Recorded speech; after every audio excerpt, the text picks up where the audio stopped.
ഒരു വാക്യം എഴുതിയിട്ടുണ്ട്. ആരംഭത്തിൽ തന്നെ പറയട്ടെ, ബൈബിൾ ഒരു മതഗ്രന്ഥമല്ല.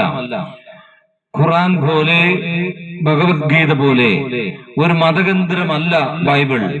ബൈബിൾ സർവ മനുഷ്യർക്കും, മനുഷ്യനായി പിറന്ന സകലർക്കും, സ്ത്രീ പ്രസവിച്ച സകലർക്കുമുള്ള സൗജന്യ രക്ഷയെക്കുറിച്ചുള്ള, സൗജന്യമായി ദൈവമൊരുക്കിയ വിമോചനത്തിന്റെ, സ്നേഹത്തിന്റെ സന്ദേശം.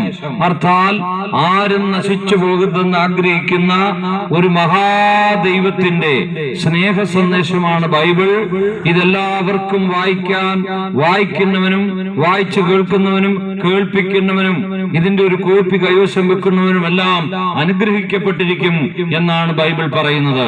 പുതുരുത്തി ദേശനിവാസികൾക്ക് ഈ വർഷം ബൈബിളിന്റെ ഒരു കോപ്പി കരസ്ഥമാക്കുവാൻ ഞങ്ങൾ നിങ്ങളോട് ബുദ്ധി ഉപദേശിക്കുന്നു.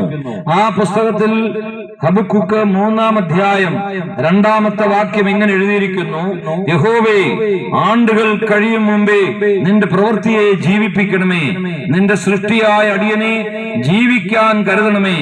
ആണ്ടുകൾ കഴിയും മുമ്പേ അടിയനെ ഓർക്കണമേ, ഒരു ജീവിതം വെളിപ്പെടുത്തി തരണമേ എന്ന് വിഭ്രമരാഗത്തിൽ ഹബക്കൂക്ക് എഴുതിയ ഒരു സംഗീതം എന്നാണ് ഇവിടെ വായിക്കുന്നത്.